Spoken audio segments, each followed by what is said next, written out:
Hi, AJ Hartley here, novelist, Shakespeare professor, baby metal and cocktail fan, and we're going to put those two together. I've been thinking about this next drink for quite a while. It's been about a month now, and I wanted to do something to commemorate the Metal Kingdom song, and also to herald the dawn of the other one and the next era. The new album and the new concerts and whatever comes next. And I've been sort of agonizing, maybe that's too strong a word. I've been thinking a lot about what captures the flavor, what flavors best embody where baby metal are and where they seem to be going.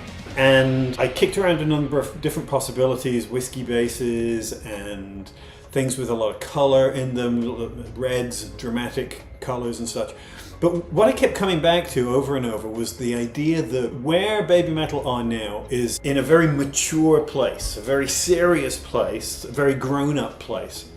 And so I was thinking about what's basically the most grown-up cocktail that I can think of. Because, some of the things that I've done in the past have been more playful, a bit more goofy, lots of different fun ingredients, fun colors, some alcoholic, some not.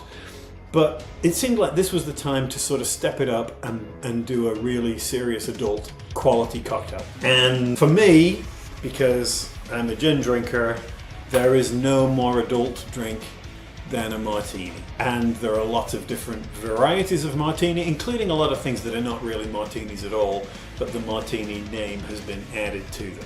And most of those are just sort of cocktails. And many of them are fun and many of them are tasty, but they're not martinis. Martinis are a very simple drink for the most part. They don't have a lot of ingredients and they don't have a huge range of flavor options to sort of stay within the classic martini.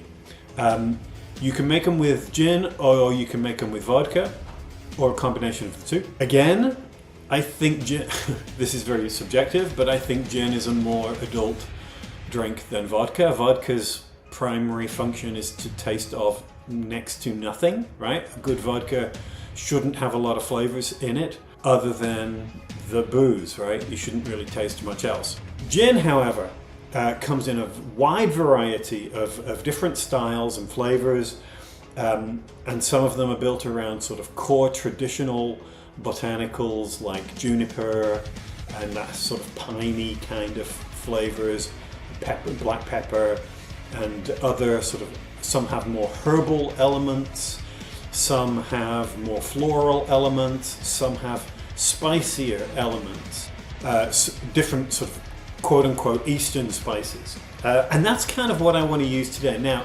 obviously with gins you choose what you like, but when you see the ingredients that I'm going to use here, you'll see why I'm choosing a gin which has some quite strong Eastern aromatics.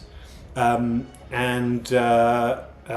you might try others, but this is what I would particularly recommend. Now I'm using a gin called Opihr, which is from my home country, from England, from northern England, from near where I grew up, and it was brought to me by my mother at Christmas, so thank you, Mom. You may find this particular gin hard to come by where you are, but there are comparable gins. I think that the taste flavor palette here of this gin is comparable to something like Tanqueray Malacca, which is a gin that is flavored with spice, with allspice, with cinnamon, with cardamom, with nutmeg and cloves. It's quite a sort of strong flavor, and it downplays some of the more traditional botanical, the herbs and the juniper and stuff like that. You don't have to go with this, but I think I recommend it for this particular combination. In terms of other gins, I've used the Roku before, which is a Japanese gin, and I really like it. I think it's quite a subtle gin and is therefore in some ways better to be had by itself or with very, very mild ingredients. And there are others, and you can use gin substitutes, say the Ritual or the, how is this thing called? Clever gin, also a possibility. I mean, they're not gins. They don't really taste like gins. They're sort of flavoring elements that you can use. That's fine. But conversely, you know, I really like Glendalough, Bombay Sapphire, which is a very strong herbal, botanical flavor. Gordon's, you can't go wrong with Gordon's. But all things being equal, I would recommend something with a little bit more of a spice range. And what we're going to combine it with, your classic martini is going to be gin or vodka or a combination of the two, and then some kind of small element of fortified wine. A vermouth or vermouth if you're from England, a dry vermouth, or in the case of, you know, something like a Vesper, the classic James Bond martini, a Lillet, which has a little bit more citrus to it. Instead of that, I'm going to use sake, which is a rice wine, obviously, just a very small amount, in place of the vermouth.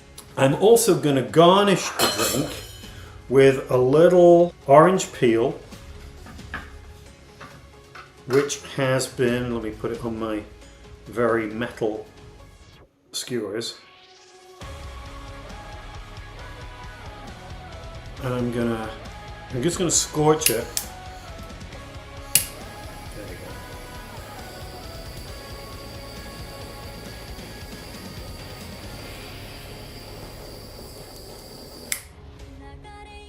And that brings out the zest of the citrus and gives it a slightly sort of smoky flavor. We're going to do that in a second. And I'll tell you what else we're going to do. Rinse a glass, and I'm using a little incense. This is going to sound weird.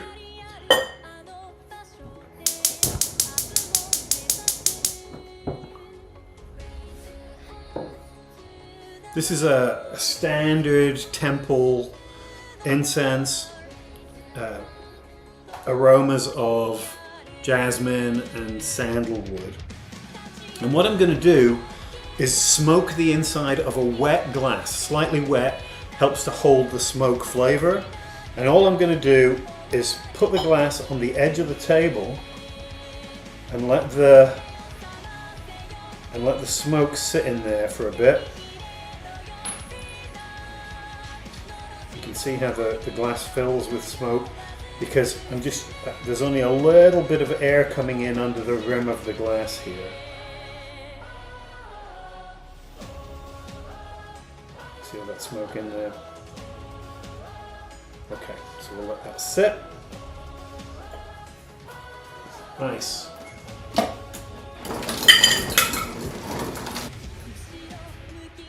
think that's enough. Incense. That's it. Yeah. Spices of the Orient. Slightly outmoded phrase, but let's use it anyway.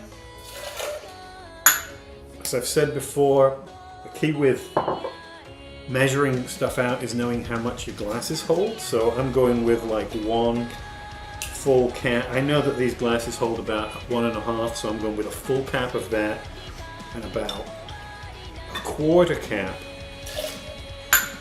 of the sake. This is Kurosawa sake, so should give you a good dramatic kind of feel. And that is it. As I said, the key to a good martini is simplicity. See all that smoke there? I'll take my highly metal garnish.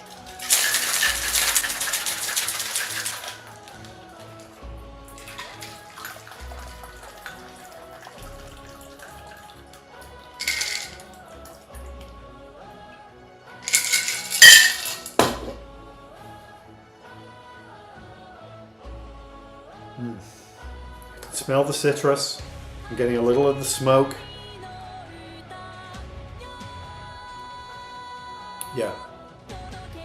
Yeah, the sake changes the note that you'd normally expect with a martini. It gives you a little slightly warmer, slightly richer flavor.